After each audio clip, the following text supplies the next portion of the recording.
We got right here my girl in comedy, my sister in comedy, Char B, everybody. And this is the Gentleman Code Chronicles, the round table of laughter. Oh my goodness, man. I'm ready to get this show started. Once again, this is my girl, Char B. Char B, say something to the people real quick. So this is That's enough. So listen, we'll be right back with you in a second.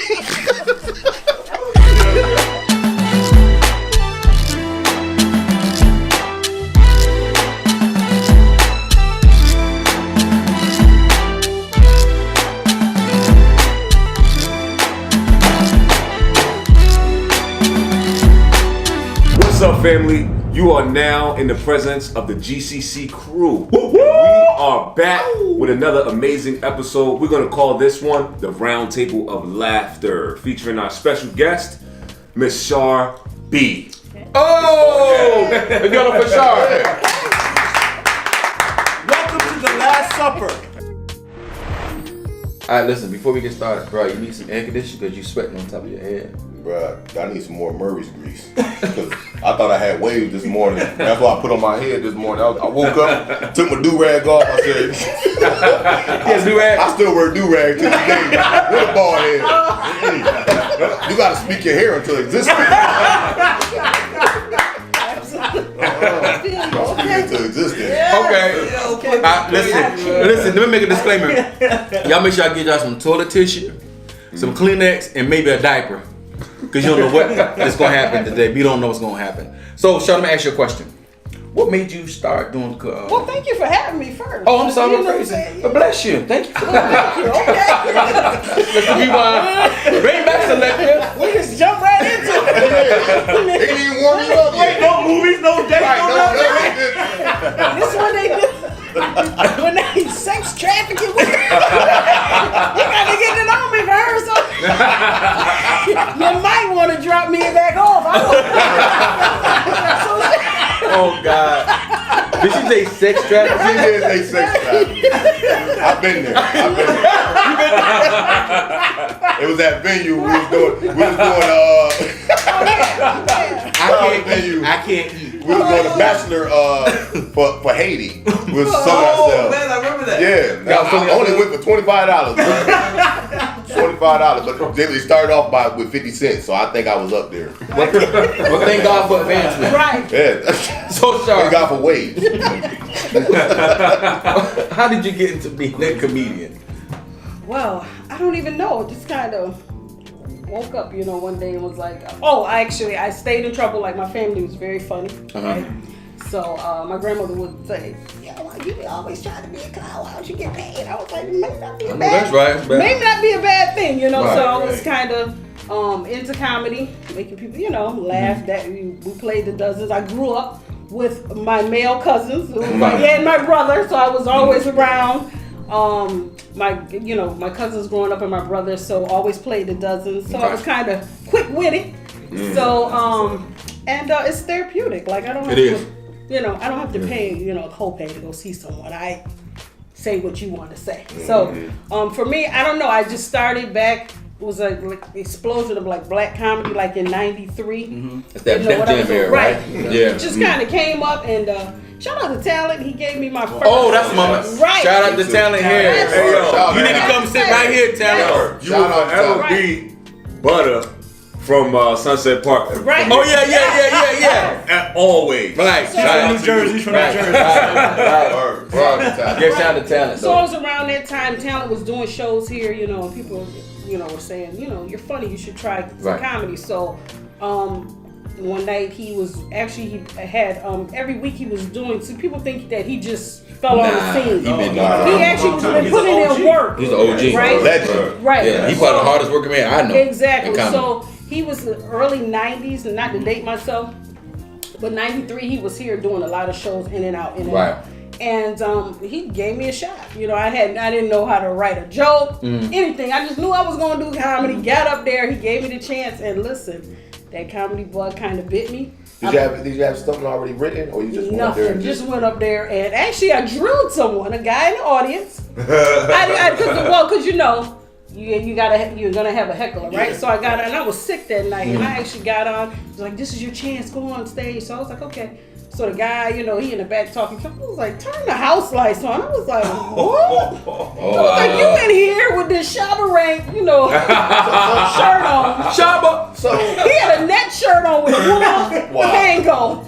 It's like 90 degrees. So, I need you to pick so a Char, seat. you actually been doing comedy stand-up for longer than a bunch of us. Right. Yeah. So I won't say doing comedy.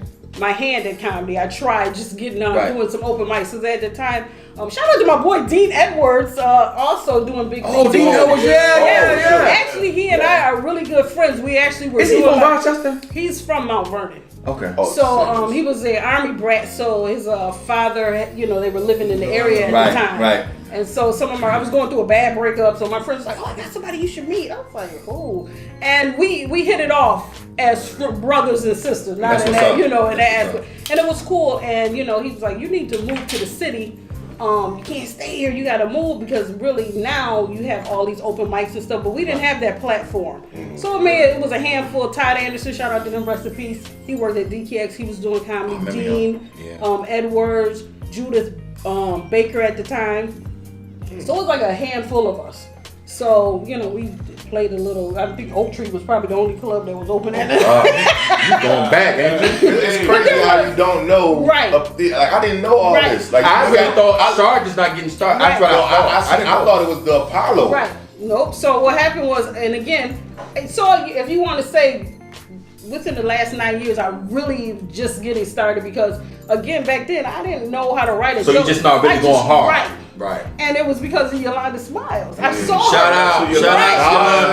Big sis, Yolanda And Smiles. I gotta say, I went on one night and I saw her probably like 2010, and I was like, oh, I can do this. Was it at Venue? It was at Venue. Yeah, because I think that's when JB had the Thursday nights going on. Yes. Shout out to JB Brown. And Grace Flores, so they, a lot of the took my money. Right, so a lot of the open mics started opening up, and I said, okay, let me try this. So That's how you get that's there. how Okay, I let me got ask y'all a re-entered. question. Let me ask you a question. I'm gonna ask this for Flip too. Okay. So you know, you doing comedy, doing stand up. How do you handle hecklers? Roasted. I'll punch him in the mouth. I gotta say, you know what? I got a bunch of thugs in the audience. For the most part, that one time when I got on stage with talent, that probably was the only time that I had to deal with somebody, because you know what, it takes you off course. Like, I'm not here. What are we doing? No, don't let these jokes fool you. Listen, right? For me, I love it. I think women, we probably don't have that. I don't know. In my experience, like I said, that one time with that guy, and he actually had to stop me afterwards after the show because I was all bent out of shape, and he said, "Yo, you good? Follow your dreams." He could have shot out my car. I didn't know what he was gonna do. Wow. But you know, he pulled me over, and he was like, "Yo," because I mean, I think real recognizes real. Right. So the crowd died when I was like, "You up here to drill?" I said, "You got on a wool Kango." And a cable net sweater. What are we doing here? I need you to pick us. What you said? A what sweater? He had a cable. Cable that, you know, you just had little holes and stuff. And I was like, don't do that. And so the crowd died laughing. I was kind of like dropped the mic because I didn't have nothing else to say. I was done, right? So he stopped me. He was a car full of guys. I was like, oh man, this guy go take it part one. They about to get me. But he pulled me over. He was like, yo, you good, follow your dreams. And you know what I'm saying? That's what's up. Listen, one time I was on the comedy show and Talent was on there. And Talent was, I don't know, this particular night he was going in. Right. And he's, what's up, brother? You good? You good? I said, don't do it, Talent. You sharp, brother. Right. This brother got on a bell-bottom church suit. I was trying to be cool, but I started crying. It was so funny.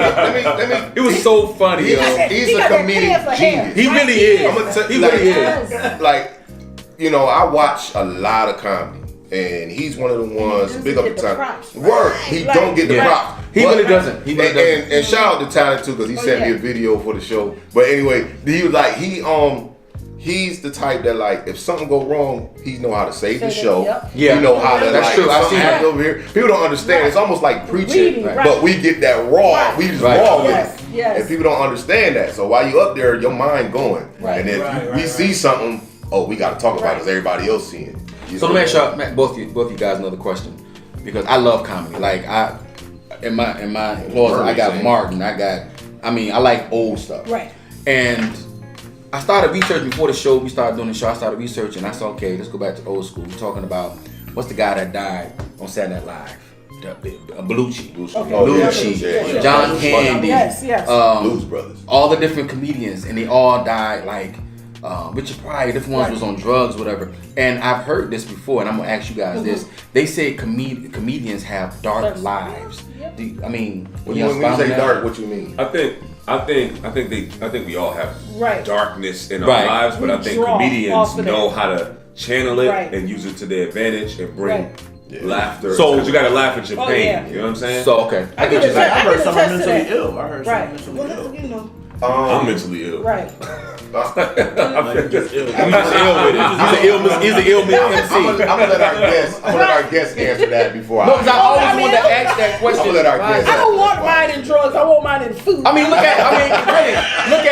at. Remember Martin lost his mind that time. Well, he was running around in L.A. Then you got Cat Williams lost. So I'm like, what it is about comedians that? I'm gonna let her answer that. But Robin Williams as well. Yeah, all of them. He has some mentally ill things going on. I'm talking about geniuses in their art. What people? Well, you go ahead then. No, I want you to. Hey, for me, like I said, it's not. You will never see because of drugs or anything. But I have to say that a lot of my past, has really altered or has placed or put me in this road to do comedy. If for whatever it's worth, not to be too transparent, but I've taken some hits in life. You know what I'm saying? So a lot of people, this is my advice, to deal with whatever that is. So I lost my parents fairly young, so a lot of stuff that you may do to channel whatever that you're going through. So for me, I can say yes, because I've had a dark, tormented life. I'm not gonna say, oh my God, but so there were some issues, and for me, this is a release. If that makes sense. It makes a lot of sense. For me, it's a coping mechanism almost, or a stress reliever. That's my time to really vent. I don't have nobody to talk to. When like things go wrong, there's only certain people you can really talk to. So when I'm on that stage, when I'm on stage, people don't know if I'm telling the truth. People don't know if it's fact or fiction. But most of my jokes it's some real to it. The majority of it. And to think this guy told me never to get on stage. I told him at Apollo, but I had to. It was because I had to, because it was to not save the show, but I was getting paid. 4 people in the audience, and then 3 was the judge, and I was. So she kind of bombed. So I was like, so I had to be the evil one. And then turned around. What was it, a year ago, 2 years ago, and beat me in the competition. But look at God. Yeah. No, I don't want to look at God right now. I'm coming back. God, look, I'll be up there in a minute to see you. I got a question for the comedians. Yeah. There's people that are funny. Like everybody got a family member that's just, you get around the table, Thanksgiving, they cracking everybody up got jokes, right?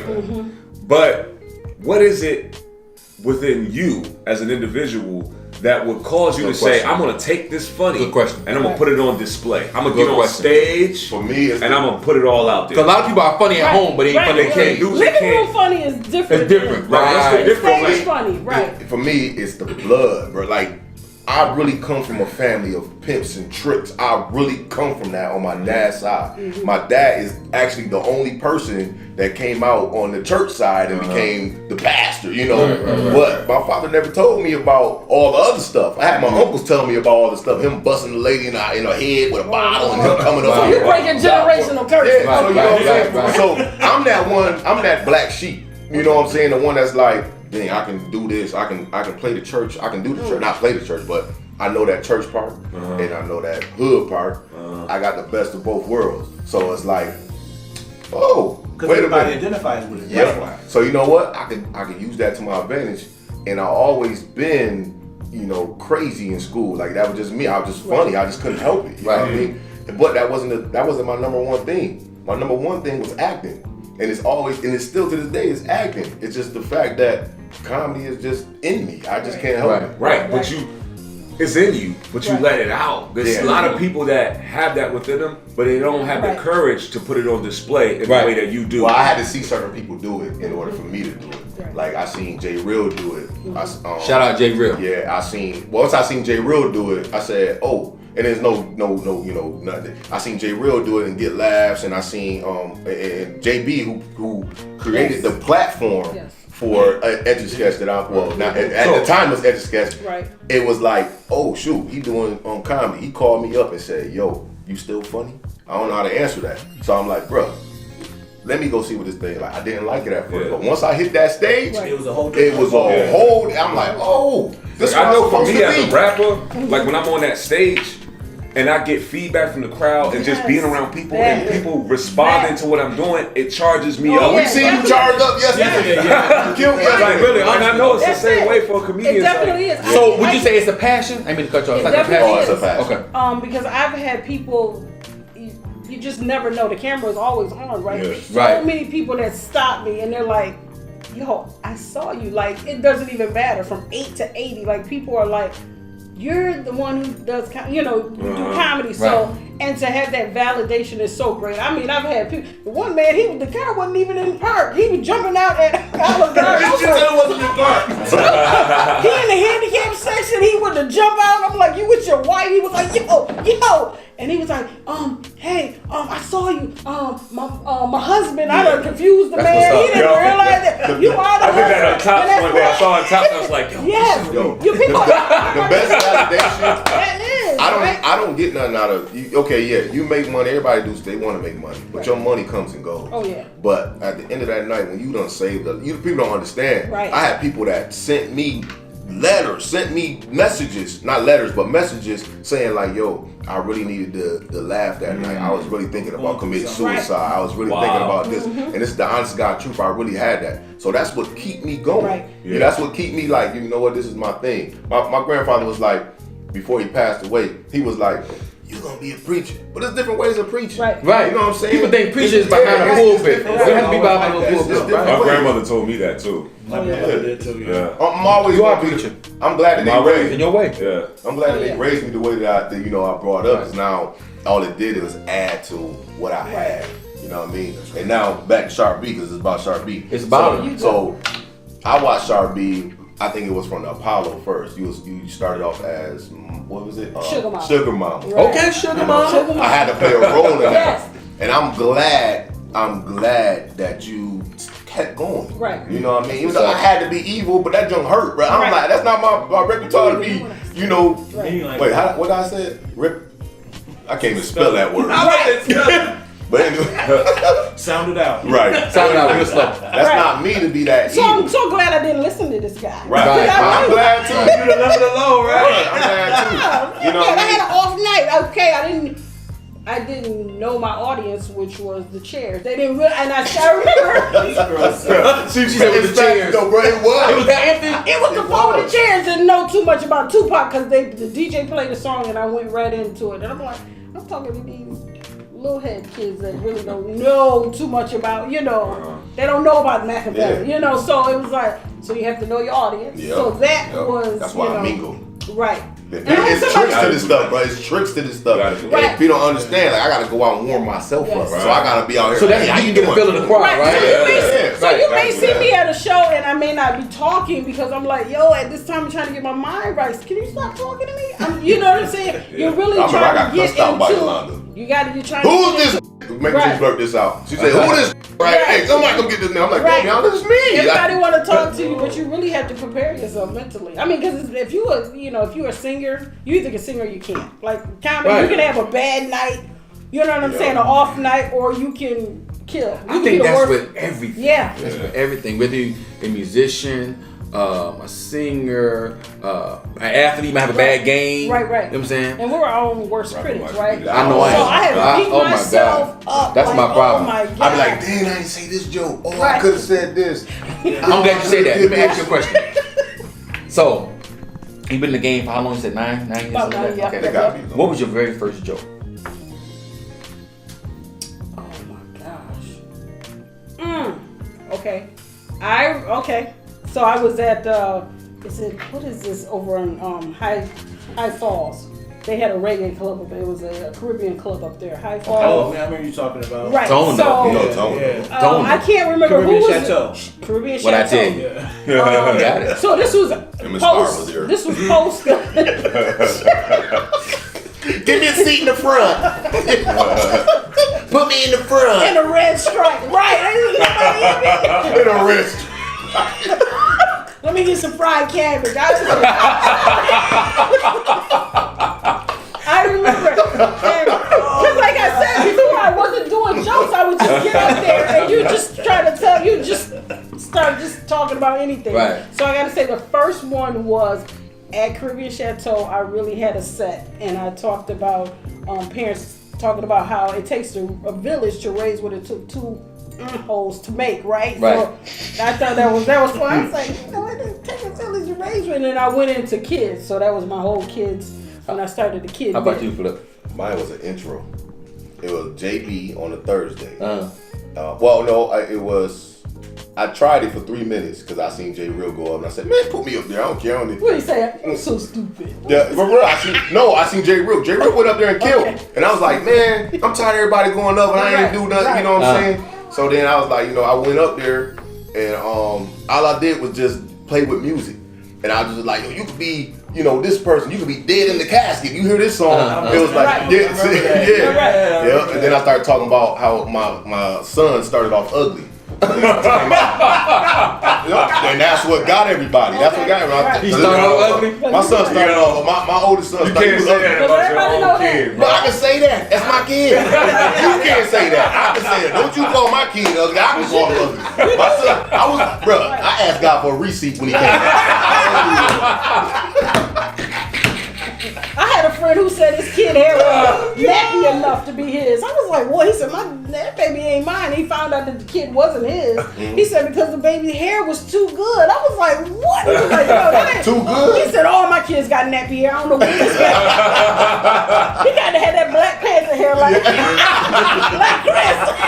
He got that old silk. My son, my youngest son came out, and Chris know, my youngest son came out light skinned. Right. And he had big cheeks, and I was like, wait a minute, hold up. I'm dark skinned, you brown skinned. Right. This dude yellow. Right.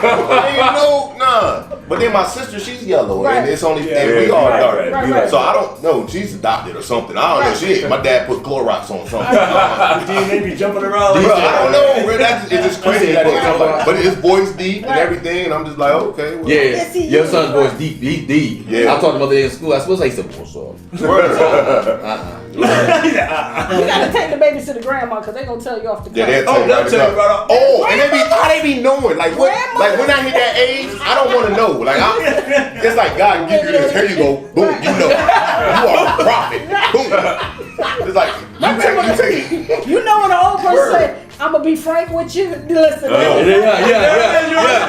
Be frank with you. Mine don't say frank. I'm gonna be frank with Mine you. ain't say frank. Mine was right. straight up. My grandma's straight up. My grandma, she's so sweet, but she's like the godfather of the family because she's the only one left. Right. So my grandma's like, Make honey, sure. Bring that baby over here. that's all it is. Yeah. My mother like that too. Right. My mom like My mother like that too. My mom like to like, Let me that's see not- the that's ears. not I'm it. like, what? The color of the ears. And then my mother, when she means something, she said, "Listen, let me tell you something. Right. Jesus is my judge. Mama, Jesus is your judge." What's your dad say? I know your dad got a quote for it. What your dad say? Try to play me. Don't get mad at me if my father has a reproduction. And it just so happened to be in quotes. In the book of Daddy. Very proper. Yo, let me ask y'all a question. What do y'all do when y'all bomb? Like save the show. How do you save it? Yeah. Man. Cause I've seen some people. I feel so bad for some. One guy I seen, and he tried his best. I'm gonna say it's okay. Who was it? I tell you off. No. Who was it though? Like I don't even know who he is. Right. it's a lie. For the most part, who knows that you bomb? Besides yourself. I mean, If you're not getting no laughter, right? No laughter. We know when we bomb though. Right. I mean, we know. well, I don't have that all the time. So Me I gotta either. say, there was one time Yolanda was so mad. Shout out to Yolanda Smiles again. My comedy mentor, we were in New York, and so they didn't tell us that we were at a Caribbean club, and they didn't say, different cultures, they respond differently. So we were mainly Jamaicans, and they were not laughing. I didn't know that. Right. So I mean, they feel it, but they not. You know, our expressions are totally different. Right. So the vibe, and I think I asked for a lifeline. Right in the middle of the show. Yo, when I got off that stage, Yolanda went in. She was like, "You don't ever." I said, "Girl," I was up there. I said, "Wait till you get up there." Wait up. She said, "I don't care. You finish your set." I was like, "I'm ready to pass out." I was like, "Sis, that's not a question. I'm different. I can imagine. That's not a question. I was at the Keisha Cole concert. Shout out to J Real. Last minute, J Real hit me up and said, "Hey, come perform at the Keisha Cole concert, Bill Rock. Come on, 5 minutes." I'm killing that first. As doing the joking J. I heard a couple boos. So I said, "Let me get to this go-to, Joe. You gotta be smart when you up there." Right. So I said, "Let me get to this go-to. Hurry up and get that." I got to that go-to. Got up out of here. Everybody's like, I'm out of here. Boom. Yeah. You gotta know when you gotta know. Exit, right? You gotta know. Yeah. Now I did kind of. To me, I kind of bombed at a church show because Baptist people are deep for some reason, bro. And they don't agree with some of the stuff I do, like Mother Mabel and stuff. So like I'll be saying some stuff. That's some funny mess though. And they'll be like, well, I'm like, wait a minute, I just gave you my best Mother Mabel joke. Like you just ain't laughing. So now I gotta go back to what made them really laugh when I like me for coming in with the walker going real fast. So now you gotta think because you gotta like, let me go back. How can I go back to that? So now I gotta go back to that. You know, so I'm like, okay, let me go back. Yeah, so it's like you thinking while it's hard because you up there thinking. I used to think comedy was easy at one point because I was doing improv and I was like, man, that joke easy. Until you put a show together, until you have to get up there and it sometimes be the longest 5 minutes of your life. I hosted something one time and everything I said, people was like, that's all right, come on next is so something about you can't come in here and laugh. Right. What I come to know is observation jokes always kill. Right. So anything that's in the room that's like, you know, that you can, like we up in Chris' house and we can say, you know, something crazy and you like, boom, you know. Because we know. Because we know. That's pretty much everybody. Yeah, that's improv. All those right. It's probably looked at. And I'm not a comedian, but I do a lot of hosting. But you know, I crack jokes here and there. What goes over well with me is when I see people in the audience that look like famous people. Yeah. Oh yeah. Your own snap, big old Questlove from the roots, and people just start laughing. Somebody would have asked. That's true though. That's true. People identify with I'm that. so that is true. How did you find? Listen, I'm gonna look at you and I'm gonna say, "Nigga, Teddy Ruxpin, right?" But this is Teddy Ruxpin. That's his new name now. What really got and I ain't talking about Ted from Black Ink either. What really got me started with stand up, and I know a lot of people, you know, I like to pay homage. That's just how it is. I'm gonna pay homage to people. You have to. Is Zach Johnson. Okay. And I know we like, wait a minute, Zach. Yeah, Zach. Zach came to my house when I started doing Etch-a-Sketch comedy 11 or 12 years ago. And Jack been doing it for a minute too. Zach came to my house before Funny for Money and he said, listen, you funny as, put the beat in. You funny as a mug. This is how you do stand-up. Premises, punchline, subject, whatever how he broke it down. It's an art form, huh? Yeah, it is. So I was like, oh, okay, well, that's how it go. Okay, well, I didn't know, you know what I mean? And I wasn't trying to stand up then. I just was like, I was listening to the people around me that was like, yeah, he ain't funny, when in fact, that dude was really teaching me the game. Right. You know, so I pay homage to Zach Johnson for him coming to my house. Right. That's what's up. Calling me and saying, bro, what's up? You know what I mean? Shout out to Zach Johnson. And he has said to me. And Joel. Yes. Yeah. Oh yeah, shout out to Joel James. Yes. They're doing the thing with Kevin Hart, which is coming June, right? Yeah. June? Yes. Yeah. So that's And really he cool. actually put me, shout out to Joel, because he actually put me on one of his first shows that I've ever done outside. Me too. I think I hosted it. Joel was the first time I hosted the show. Anytime I've ever, he had me, and I've done a lot of shows for him. Zach as well. He was down at the venue. So yeah. That